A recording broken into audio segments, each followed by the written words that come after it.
Es tiempo de tender la red democrática y mostrar la Costa Rica del futuro hacia la cual debemos caminar. Con ustedes, Jonathan Prendas, aquí por CRC 89.1 Radio.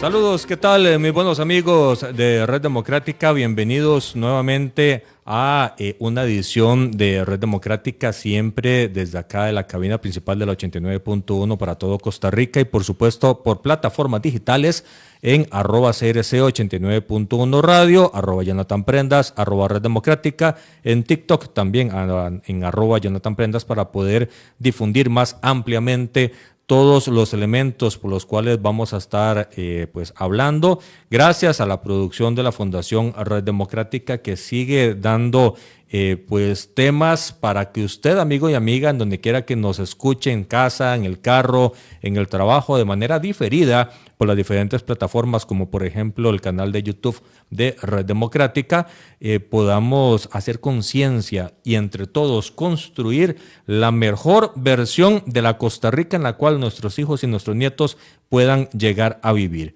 En esta oportunidad vamos a seguir hablando sobre las expectativas de personalidades muy relevantes de Costa Rica sobre el último año de gobierno.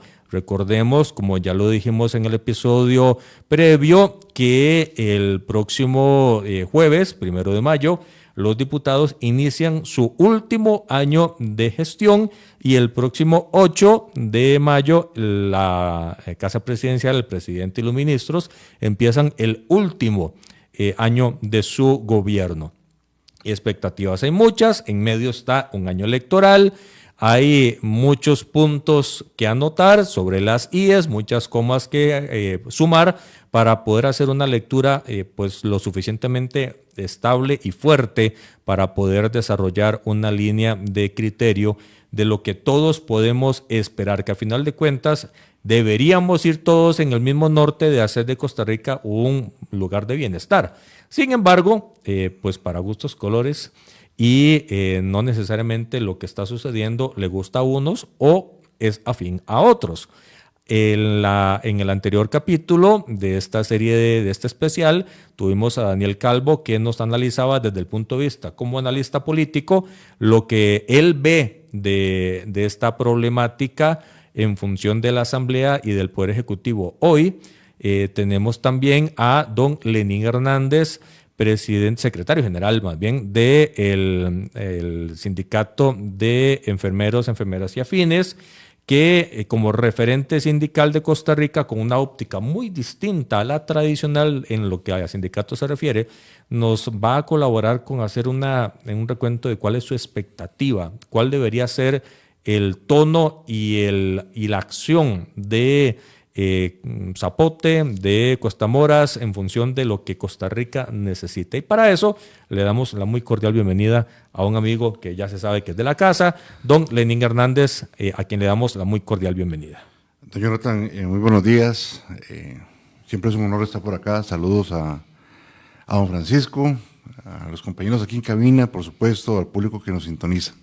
Un honor estar por acá y efectivamente ya estamos prácticamente a un año de cerrar este capítulo, ¿verdad?, del gobierno de don Rodrigo Chávez, de igual forma en la Asamblea Legislativa y con esa enorme expectativa de qué viene, pero sobre todo qué se debería hacer en este último año de gobierno, siendo que la geopolítica está afectando tanto, ¿verdad?, a todos los países del mundo, ¿verdad?, con esta guerra arancelaria.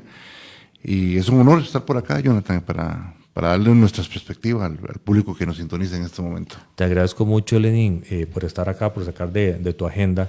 Y hay algo importante que estás poniendo sobre la mesa. Es el último año de ambas instituciones, legislativo y ejecutivo. Y en teoría, todos deberíamos esperar que les vaya lo suficientemente bien como para que Costa Rica salga bien. La gran pregunta es, en estos 3 años, ¿ha caminado la Asamblea Legislativa, ha caminado el Poder Ejecutivo por una senda, por una vía en la cual todos en Costa Rica podamos estar bien? No, definitivamente la respuesta es no. Y parto por lo que acabas de decir. Todos los costarricenses, pues por supuesto deseamos que le vaya bien, ¿verdad? En una gestión de gobierno, tanto al Ejecutivo como en la Asamblea Legislativa. Lo digo con marco de total respeto y no espero no herir susceptibilidades, pero realmente venimos de un gobierno muy malo, ¿verdad? De don Carlos Alvarado. Me sumo a esa apreciación. ¿Verdad? Entonces, y no lo digo solamente por el efecto enorme de la pandemia, sino por lo que estamos esperando todos los costarricenses, un verdadero cambio, ¿verdad? Y hablo de una reactivación económica, de manejar en armonía, ¿verdad? Los intereses de los diferentes sectores y el gobierno iba mal y con la pandemia pues la situación se complicó aún más. Solamente quiero recordarle a los costarricenses que con relación al gobierno de Carlos Alvarado, antes de la llegada de la pandemia, tuvimos cierres, ¿verdad? De miles y miles de pequeñas y medianas empresas, ¿verdad? Sin hablar de las micro, antes de pandemia. Ya veníamos con pérdida de empleo. Sí, claro, ya veníamos en una ruta de caída, ¿verdad? Y con la pandemia llegamos a números estrepitosos, ¿verdad? Entonces, ¿qué esperábamos nosotros de un gobierno nuevo, ¿verdad? En este caso, don Rodrigo Chávez. Pues efectivamente una armonía con la Asamblea Legislativa, que se impulsaran proyectos de ley, sobre todo de reactivación económica. Y alguien se preguntará, ¿y este sindicalista por qué habla tanto de reactivación económica? Y agradezco tus palabras, porque por supuesto nosotros no vemos solamente el sindicalismo desde el sector público, sino el sector privado. Entonces, por supuesto que hay que darle las condiciones óptimas al empresariado para generar trabajo. Es que la única forma y la única escalera de ascenso social es a través del estudio y trabajo. Entonces, cuando uno analiza en fino lo que ha venido ocurriendo en el país, por supuesto que ha existido un enorme divorcio entre la Asamblea Legislativa y el Poder Ejecutivo. Y prueba de ello es que a la fecha yo no conozco un solo proyecto de ley que uno hubiese dicho se materializó a favor de la reactivación económica, y cuando hablamos de inversión pública, ahí la deuda es enorme, enorme, y prueba de ello es educación, salud y lo que estamos en este momento percibiendo todos los costarricenses, una enorme inseguridad, porque por supuesto el crimen organizado no está ganando la lucha. Lenín, el sector social organizado, llámese sindicatos en este caso, ¿están satisfechos con la labor de Zapote y de Costa de Moras en estos 3 años que han pasado? No, existe definitivamente una enorme deuda, y yo hablaría que una enorme molestia también. ¿Y por qué lo digo y prácticamente lo señalo de esta forma? Hablemos de educación en este momento. Se fue la ministra de Educación y todavía no conocemos, ¿verdad? Nunca llegó el plan de trabajo. El plan de trabajo, ¿verdad? La ruta de educación nunca llegó. Y mientras tanto, ¿qué ha venido ocurriendo con el cuerpo docente, ¿verdad? Los profesores y maestros, primaria y secundaria, trabajan con las uñas. Y ahí es donde uno observa en detalle, ¿verdad?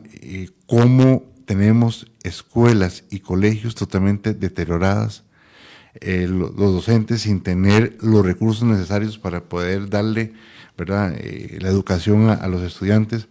Y Jonathan, voy a poner un ejemplo para que vean que lo que estoy diciendo yo es real, ¿verdad? Yo soy de Desamparados. Sí. Entonces, cuando uno va de Cosure, se va a encontrar un colegio que en este momento está totalmente abandonado, ¿verdad? En este momento está pagando la infraestructura de lo que fue la Universidad Florencio del Castillo, porque un colegio en el puro centro de Desamparados prácticamente, ¿verdad? Fue cerrado, un cierre por parte del Ministerio de Salud. Y así hay 900 en todo el país. Y ya lo que iba a decir precisamente. Y si a eso sumamos, ¿verdad?, centros educativos de primaria y secundaria, casi llegamos a los 1000 centros educativos. Entonces, por eso es que sigo mencionando que la única escalera de ascenso social es a través del estudio. ¿Qué mensaje le estamos mandando a los estudiantes, al cuerpo docente que que prácticamente el magisterio estamos hablando de casi 90,000 funcionarios, ¿verdad? Entre administrativos y docentes. Y si a eso le agregamos que en el ámbito público, por supuesto que existe un fuerte desánimo porque los salarios están congelados desde hace 6 años prácticamente, entonces no hay ninguna motivación, ¿verdad? Y repito, no quiero que esto verse sobre un tema económico, no, estoy hablando de la enorme deuda que se tiene con relación a las condiciones para trabajar. Si nos vamos al ámbito de seguridad ciudadana, tenemos policías, cuerpos policiales que no tienen vehículos, que no tienen equipo de protección básico. Estoy hablando de los chalecos, y lo que existen a veces son unos petos, ¿verdad? Como si fueran beisbolistas. Que habría que ver si todavía están vigentes. Bueno, Jonathan, y voy a algo que es peor todavía, para el público que nos sintoniza y nos sensibilicemos con el cuerpo policial en nuestro país. A veces ni tan siquiera tienen votos. Entonces, ¿bajo qué condiciones se puede trabajar en esa forma? Y tenemos un ministro de Hacienda que lo único que sabe hacer es recortar, precisamente para hacer ver que el país económicamente va muy bien. De hecho, hay un elemento sumándolo a la parte de seguridad ciudadana, y es ¿hace cuánto los oficiales de policía no hacen pruebas en polígono? ¿Hace cuánto no se capacitan en el tema de uso de las armas de fuego? Y eso es grave, porque deberían de estar con una capacitación permanente, y eso no se da. Básicamente es muy complicado que eso llegue a darse. El tema del ministro de Hacienda me hace generarte la siguiente pregunta.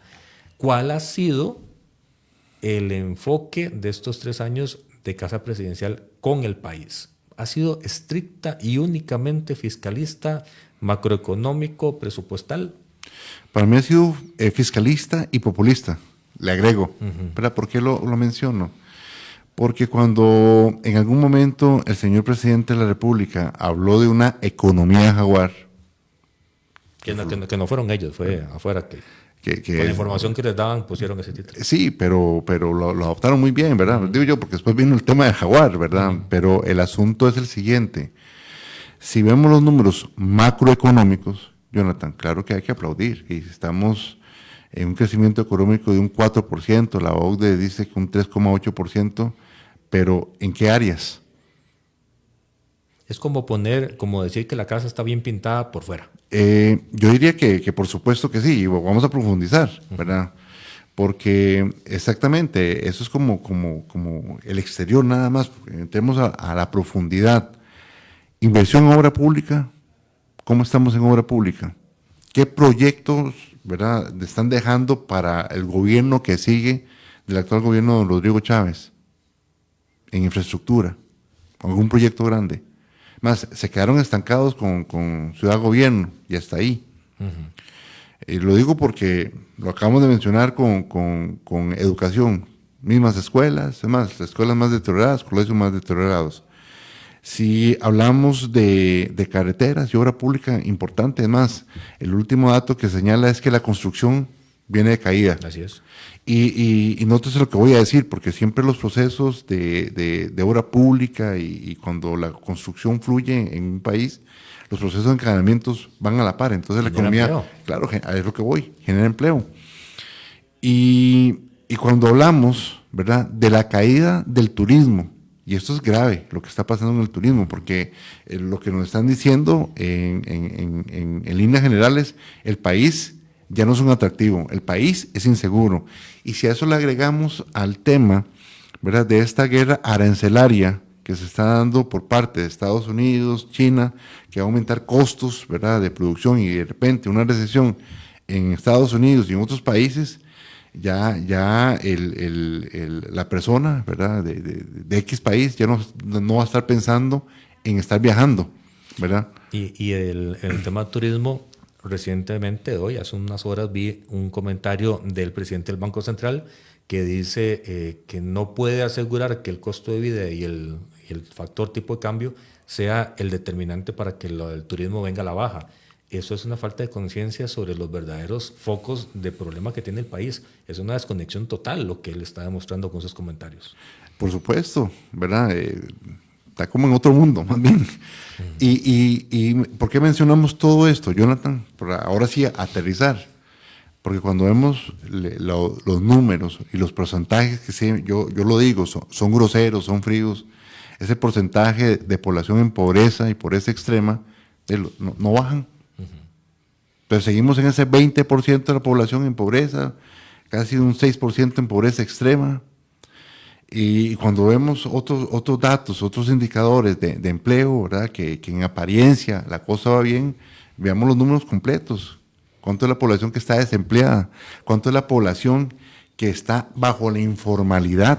Entonces quiere decir que la informalidad es lo que le está permitiendo comer a muchos costarricenses o a miles de costarricenses, ¿verdad? Que, por supuesto. Entonces los números, cuando ya uno ve esa integralidad de los números, nos damos cuenta que estamos de verdad maquillando una realidad.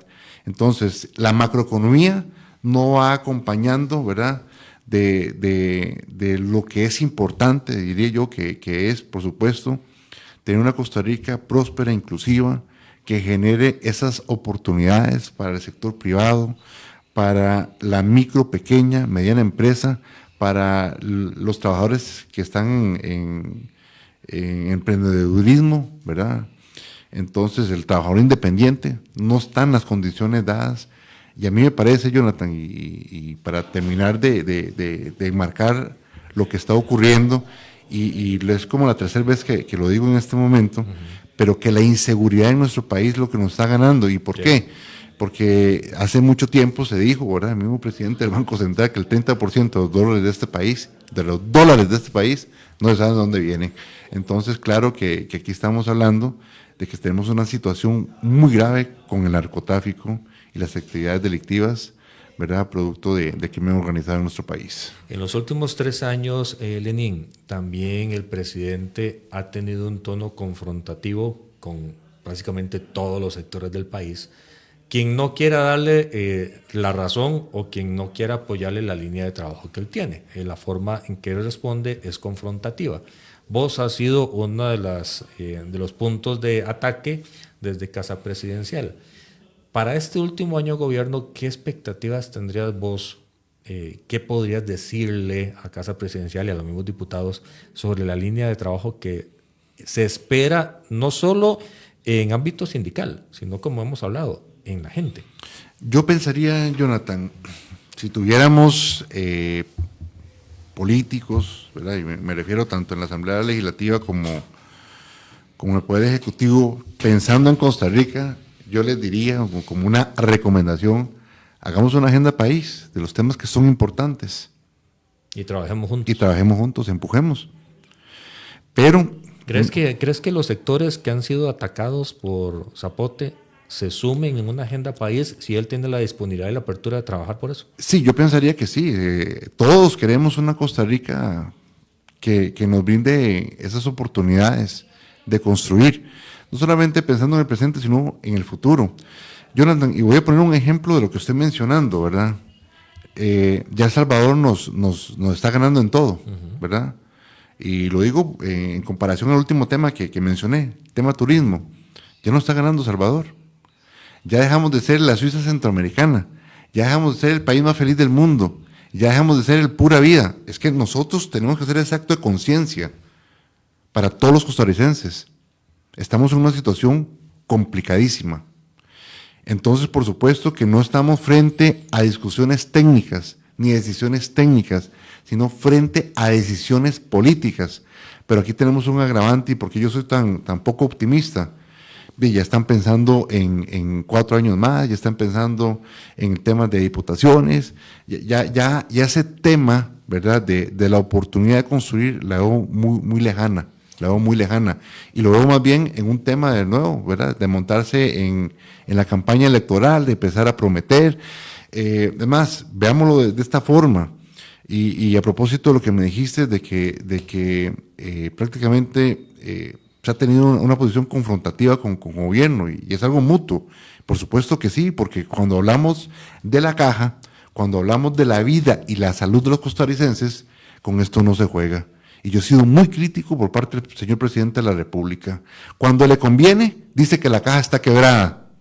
Eso no son palabras de Lenín Hernández. Lo ha dicho el presidente, que la caja está quebrada, que la caja es una estafa. Después de eso, sale diciendo, ¿verdad? Cuando lo cuestionaron y que fuera a la Asamblea Legislativa, no, es que la caja es autónoma. La caja tiene una autonomía. Cuando le conviene, ha separado a los miembros de junta directiva. Cuando le conviene, le ha dado un acuerpamiento a doña Marta Eugenia Esquivel, que todavía le está debiendo plata a la caja, y lo va a judicializar para no devolver las sumas pagadas de más de su salario. Y cuando le conviene al señor presidente, sale diciendo que la caja es una institución importantísima para todos los costarricenses. Prácticamente estamos frente casi a un discurso bipolar, ¿verdad? Pero ¿por qué es mi vehemencia, Jonathan?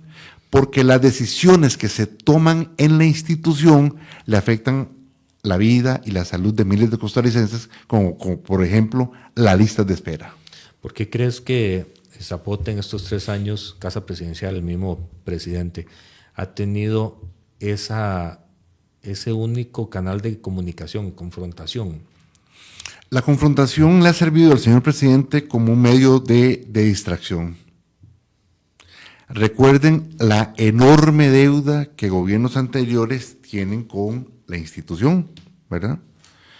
Y en estos 3 años de gobierno, ¿verdad? Prácticamente la deuda la han equiparado.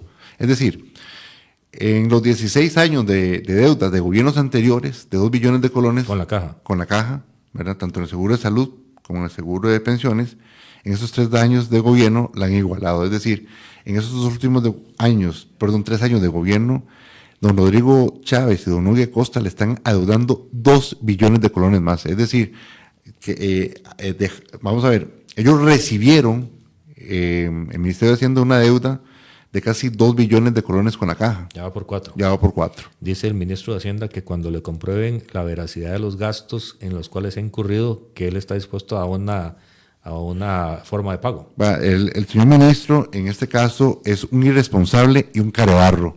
Disculpe que hable con esos términos así. Prácticamente la deuda con la caja está más de un 90% conciliada. Es decir, para que el costarricense que nos escucha lo pueda sensibilizar. En este momento quienes estamos pagando la seguridad social son los patronos, ¿verdad? Con el aporte que le hacen los patronos de un 26,66% sobre el salario de cada trabajador y el 10,66% de la cuota obrero patronal de todos nosotros. Y la responsabilidad del Estado, que es la más pequeñita, no lo está haciendo. Pero aparte de eso, hagamos una analogía. De repente asumimos nosotros un crédito, una obligación crediticia ante cualquier institución, alguna cooperativa, un banco, y de repente me mandan el estado de cuentas y me dicen, ¿verdad?, que hay una diferencia, ¿verdad?, de un 5%, porque repito, más del 90% de la deuda ya está conciliada, y de repente yo diga, no pago porque no es el monto real, no pago, me niego a pagar. ¿Qué costarricense se anima a hacer eso? Ante una entidad financiera. O extrapolémoslo, ¿verdad? ¿Qué empresario va a decir, no es el monto que me corresponde, le dejo de pagar la caja? Inmediatamente se le cierra, ¿no es cierto, Jonathan? Lenín, una pregunta. En este momento, entonces, el Estado como tal, el Poder Ejecutivo, las instituciones, los funcionarios públicos están morosos con la caja. No son los servidores públicos, no es el monto económico, ¿verdad?, por cada trabajador. No sé, eso es lo que se está deudando. Recuerden que existen leyes, ¿verdad?, que tutelan derechos, como por ejemplo la pensión del régimen no contributivo, eso sale de Hacienda, ¿verdad? La cobertura de los niños eso sale es de Hacienda. para aclararlo. Sí, para aclararlo. De igual forma, por ejemplo, programas especiales, como por ejemplo el impuesto al tabaco, que es para efectos de cubrir, ¿verdad?, los programas que tiene la institución contra el cáncer. Esto no se está pagando. De igual forma, cuando vemos el tema de pensiones, este monto, ¿verdad?, económico que que le corresponde al Estado por cada trabajador, que es de 1,66% más o menos, por ahí anda, ¿verdad? No lo está pagando. Pero, Jonathan, aquí lo importante, y para el público que nos sintoniza, es que en gobiernos anteriores, ¿verdad? Algo pagan. Es que... Por lo menos eran conscientes de que había una ley de que... Sí, ahí va. Quedan debiendo. Es que el actual gobierno no ha pagado absolutamente nada. Eso es lo grave. Una expectativa para este año sería que comiencen a pagar. Porque pagar todo es mentira. Pero es que, Jonathan, vamos a ver, cuando uno ve ese monto, ¿verdad?, astronómico de casi 4 billones de colones. Por lo menos que empiecen a pagarlo de este año. ¿Verdad? Uno sabe que es imposible que se pague de un solo. Pero sí se debería pensar en una estrategia y esa buena fe de ir pagando. Y se pudo haber hecho, ¿verdad? Con esas empresas que sacaron de inicio de gobierno. De hecho, desde el anterior gobierno, el 10% de los préstamos era para pagarle a la caja. ¿Está bien sentado, Jonathan? ¿Está bien sentado?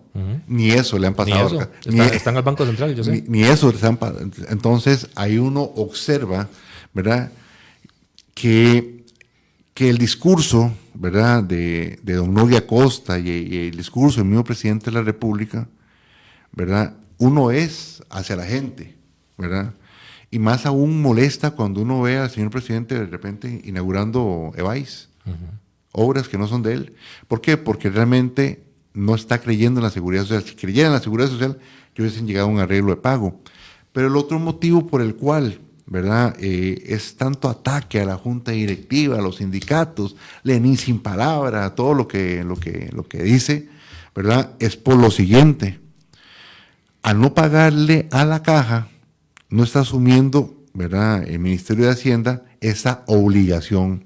Es decir, está guardando en el tapete, por debajo, la deuda que tiene y sí le está dejando la bronca al gobierno que sigue.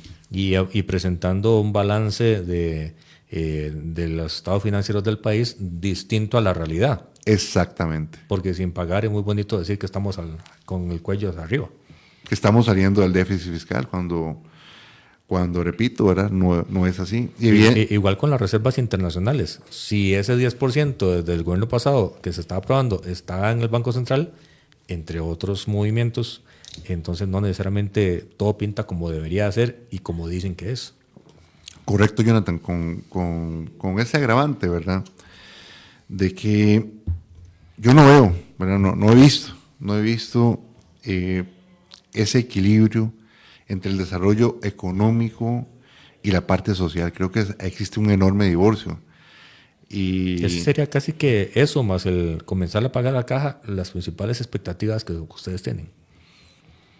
Yo diría que en medio de un año electoral.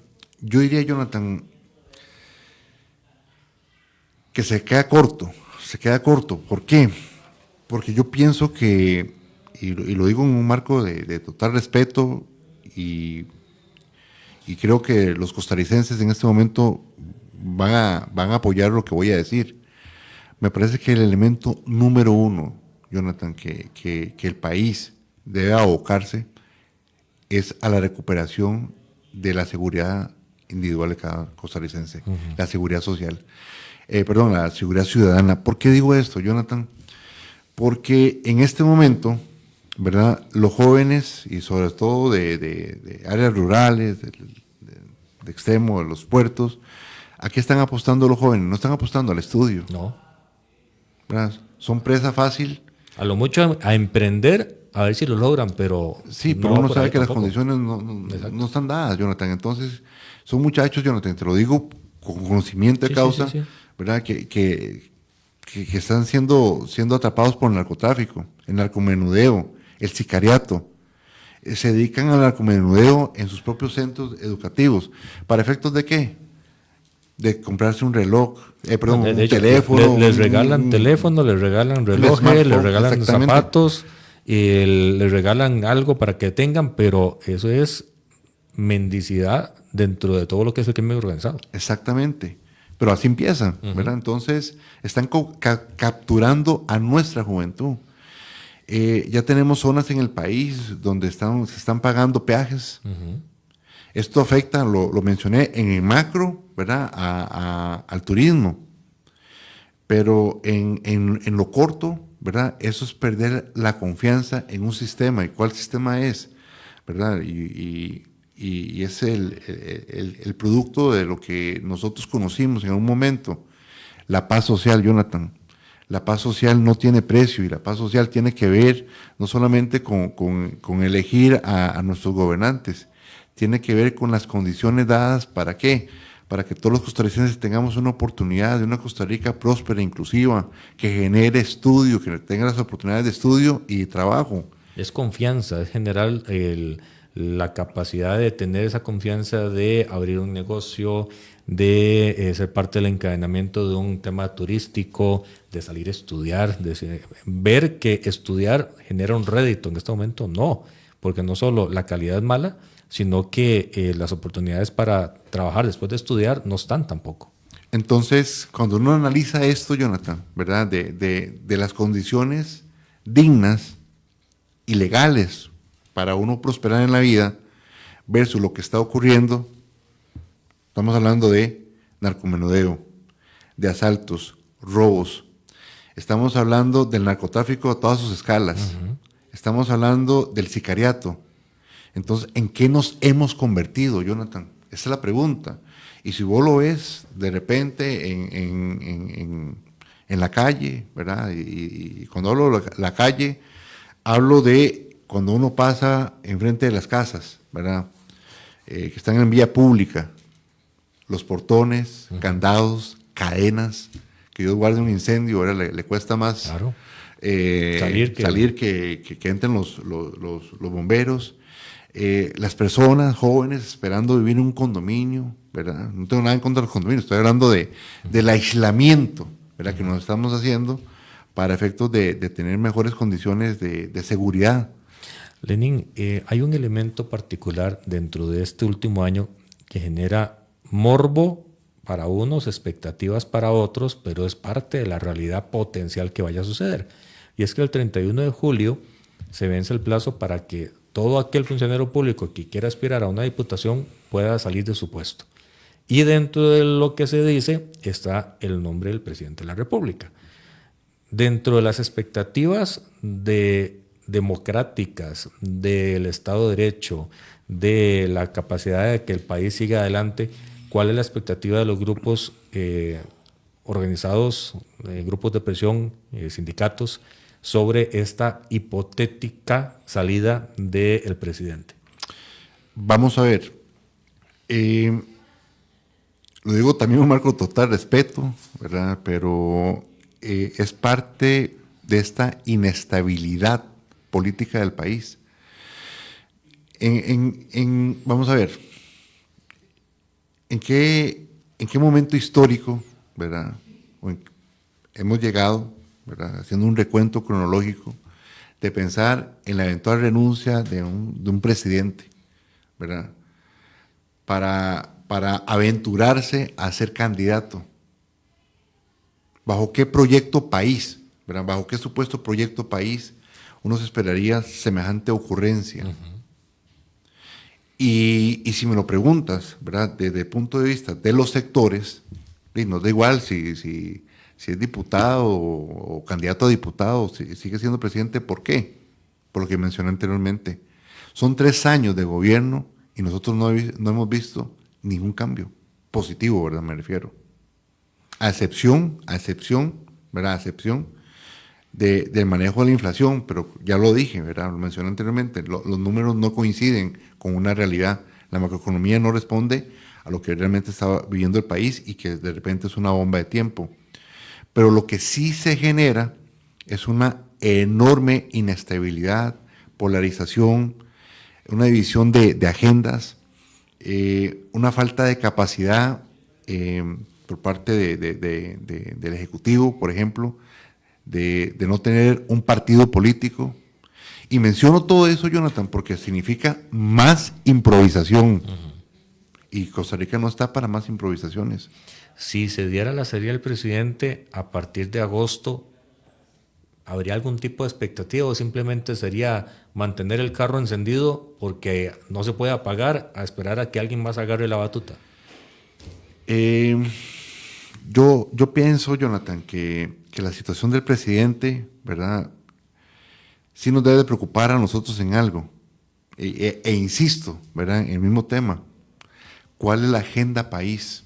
¿Cuáles son esos puntos importantes? Ay. Es que yo no los veo, Jonathan, precisamente ese es el punto. No hay. Este gobierno se ha dedicado a improvisar, Jonathan, y no, repito, ¿verdad? Aquí no es que Lenin está en contra del presidente, no, yo quiero hacer un análisis objetivo. Y se los pregunto, ¿verdad? Y para la gente que de repente apoya a don Rodrigo Chávez, ¿cuántos ministros y viceministros han salido de su cartera ministerial? Más de 40, más, ya le pasó a Carlos Alvarado. Van cada 15, 22 días una salida. ¿Cierto? En promedio. ¿Verdad? Entonces, bajo esta óptica, no se puede esperar una política efectiva a corto plazo. Lo dije anteriormente, Jonathan, y repitámoslo para que quedemos claro. 3 años de gobierno y todavía no tenemos el programa educativo.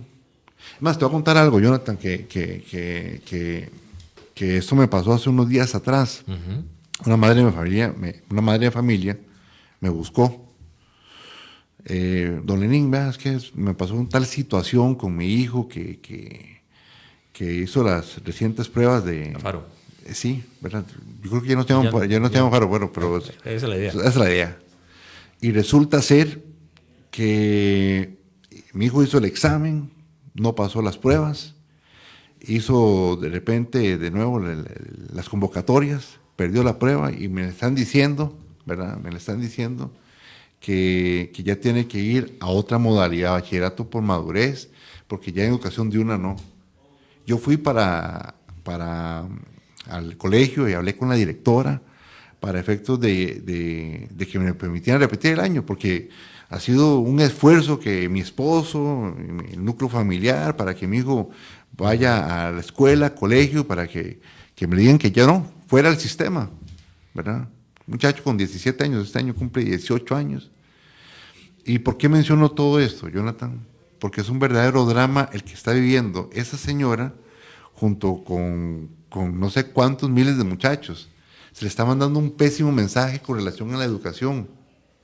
¿De qué vale el esfuerzo, ¿verdad? Levantarse temprano, ir al colegio, hacer sus tareas, la merienda, el transporte, ¿verdad? Ante una situación de un programa educativo que tenía que haber estado en los 3 primeros meses de gobierno, ¿o me equivoco, Jonathan? Sí, debería, por lo menos. Era la teoría. ¿Y por qué menciono educación? ¿Verdad? Porque por supuesto que la educación es el pilar fundamental, repito, ¿verdad?, del acceso social para cualquier persona. Pero, Jonathan, si no han podido con educación, mucho menos con seguridad ciudadana, mucho menos, ¿verdad?, van a poder con la caja que ha sido tan compleja, y mucho menos pensar en programas de reactivación económica como corresponde. Uh-huh. Y para que ustedes vean que es cierto, nada más analicemos qué pasó con la ruta del arroz. Ahí en Guanacaste, los pobres agricultores, los productores de arroz, están quebrados. De hecho, el presidente de la Cámara de Agricultura dijo acá en el programa que de las 12,000 hectáreas, si no me equivoco el número, que hay disponibles para el país, ahorita solo se están usando 3,000. El resto no se está usando precisamente por el fallo en esa ruta. Y vos sabes, Jonathan, a propósito de cuando a las cosas le sale mal al presidente o algún ministro, lo que le dicen a la gente, ¿verdad? En este caso, al productor, díganse a otra cosa. ¿Qué fue lo que dijo el vicepresidente? Exactamente, pero lo ha repetido el ministro de Agricultura, en fin. Entonces, el problema nunca es de ellos. Ahorita podemos hablar del tema, ¿verdad? Cómo le indican la responsabilidad a otros, pero el punto es que lo que se han dedicado es a un espacio de quejes aquí. En ese quéjese aquí y en esa papa caliente que hay en este momento está el tema de la Asamblea Legislativa, que también es necesario hablar en este programa, porque entran al último año de sesiones. 3 meses empieza el gobierno con la agenda en sus manos, 3 meses ellos, 3 meses se la deja al gobierno, 3 meses ellos y termina todo. ¿Qué expectativas hay de parte de ustedes con el Congreso? Vamos a ver. Y para efectos de aclararle al público, cuando me referí que es de aquí, es el programa de los miércoles del señor presidente, ¿verdad? Sí, sí. ¿Qué es de aquí, verdad? Lo que hace es señalar. Y vamos a ver, no hay que ser tan mezquino, porque hay cosas que ha dicho el presidente que son ciertas, ¿verdad?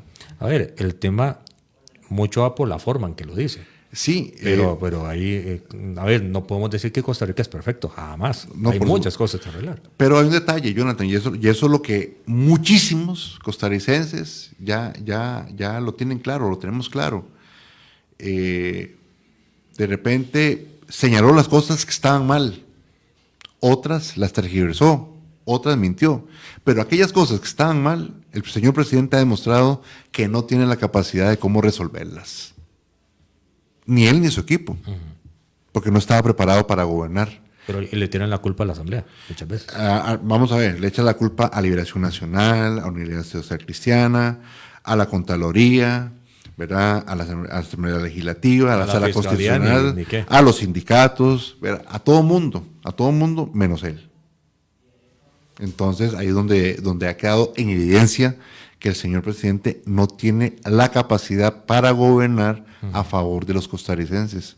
¿Hay una expectativa más noble con la Asamblea? Es que eso ya te iba a contestar, Jonathan, no se me ha olvidado, ya sé que me lo has preguntado. Es que la Asamblea Legislativa ha sido muy laxa, ha sido débil. Uno lo ve también en sus planteamientos. Les ha faltado, yo diría que valentía y capacidad. Claridad. Y yo creo que vamos a ver si para hacer las cosas como corresponden, ¿verdad? Y me hago responsable de mis palabras, además. Cuando uno ve la fracción de Nueva República, la posición de don Fabricio, yo no la he entendido, en lo absoluto. Más bien lo he visto a favor de algunos temas, ¿verdad? Pro gobierno, prácticamente, pero sin la capacidad, ¿verdad?, política para sacar proyectos en la Asamblea Legislativa. Disculpen lo que voy a decir, de repente, un tonto útil. A eso es a lo que me refiero. La posición de don Elí, al inicio del gobierno con don Rodrigo, se veían muy cercanos, ahora no se pueden ni ver. Con Liberación, el señor presidente ha estado peleando, ¿verdad? No ha parado de pelear. Sueña con Liberación. ¿Verdad? Entonces, Jonathan, voy a algunos aspectos, ¿verdad? Primero, en la política no hay nada personal. Y en la política se tiene que tener una gran capacidad de diálogo y construcción.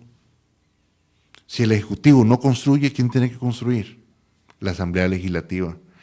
Y a mí me parece que no ha existido una agenda común. ¿Ha caído en la trampa del Ejecutivo en la Asamblea Legislativa? Sí, 100%. Totalmente han caído en la trampa. Porque, vamos a ver, cuando uno ve la posición beligerante del Frente Amplio, por ejemplo, en algunos temas, está bien, y señalaron, pero ¿qué construyeron? Me explico. Falta la otra parte. Entonces, quedamos en lo mismo, y eso es como un carro, ¿verdad?, que solamente tiene primera y marcha atrás y reversa. Estamos en esa posición. Un carro con marcha primera y reversa, entonces estamos estancados en el mismo lugar. ¿Es la elección potencial de Rodrigo Arias el muro de contención obligatorio para la Asamblea Legislativa en este último año? Yo apostaría un cambio. Por lo siguiente, para ser, vamos a ver, para ser concorde, ¿verdad? Con lo que vengo diciendo. ¿Qué ha pasado en estos 3 años? ¿Verdad? En un momento sí se ocupaba el prestigio, la honorabilidad, la experiencia y la investidura que tiene un Rodrigo Arias, ¿verdad? En el marco de un contrapeso en relación al Ejecutivo. en temas que han sido polarizantes, pero ya no. Me parece que se debería buscar un perfil distinto. ¿Qué proyectos de ley o qué temas, más que proyectos, qué temas debería de abarcar y abordar la Asamblea Legislativa para que en este año Costa Rica esté mejor? Yo insisto, el tema número uno es seguridad, ¿verdad? Hay una serie de proyectos en la Asamblea Legislativa que no han logrado cuajar, y ahí donde uno no entiende también la posición de algunos y algunas diputadas. Y si hay un punto importante en señalar, Jonathan, a diferencia de gobiernos anteriores, es la hegemonía en los mismos partidos, ¿verdad? Me explico. De repente esta disciplina política que uno sí ve en el Frente Amplio, pero que no ve en otros partidos. Entonces, claro que todo eso no contribuye. Y cuando uno ve algunos proyectos de ley que están en algunas comisiones importantes, vamos a ver, se creó una comisión de educación, no ha pasado nada. Se creó una comisión para ver los temas de reactivación económica, no ha pasado nada. Reforma del Estado, no ha pasado nada.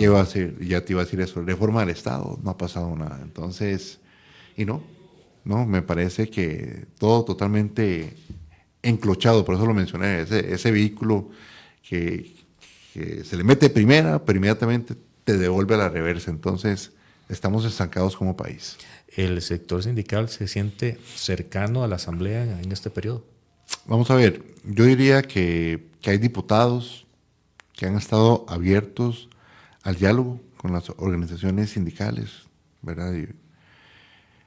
Pero como un acercamiento a los partidos, creo que es una enorme deuda que tienen en este momento todos los partidos con los sectores sociales, diría yo.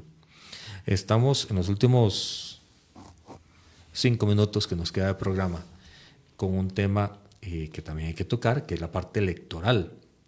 Ayer hablábamos, en el programa anterior hablábamos con Daniel Calvo de que el ábaco electoral iba a estar presente sí o sí en Zapote y en la Asamblea Legislativa. ¿Es ese ábaco electoral un problema para darle un rumbo al país desde el punto de vista de ustedes? Sí, claro que sí. ¿Y por qué lo reafirmo? Vamos a ver. El presidente ha mandado un pésimo mensaje a la ciudadanía, haciendo ver que el problema por el cual no ha progresado el país son las instituciones, la Sala Cuarta, la Contraloría, la Procuraduría, la Asamblea Legislativa. Entonces, ¿bajo qué forma democrática quiere gobernar? O si pretende gobernar o pretendía gobernar. Y ha mandado el pésimo mensaje de decir, a propósito de la pregunta, que si renuncia o no renuncia, que va a él con 40 diputados más, ¿verdad? Entonces, la carrera va hacia la Asamblea Legislativa. Y si la ciudadanía no hacemos un voto responsable, pensado, ¿verdad?, sobre esas personas que deberían de ir a la Asamblea Legislativa, por supuesto que peligra, ¿verdad?, el progreso del país o el estancamiento del país 4 años más. En el último listado que hice ya van por 20 nombres con su respectivo partido que buscarán la presidencia de la República. ¿Qué perfil de candidato aconsejarían ustedes que el Tico vuelva a ver, o cómo identificar a ese candidato que de verdad traiga algo de beneficio al país y no contiendas o polarizaciones o divisiones? Vamos a ver, yo creo, Jonathan, que tiene que ser un paquete completo. Por eso mencioné el tema de la Asamblea Legislativa, porque ahora viene una carrera hacia la Asamblea Legislativa. Y si vos lo ves en conversaciones, en un supermercado, en un restaurante, en un bar, va a ser eso, ¿verdad?, el tema de los diputados. Pero con relación, por supuesto, al candidato, que es la cara visible de cualquier partido, yo creo que una señal muy positiva es aquel candidato que ya haya demostrado saber hacer las cosas.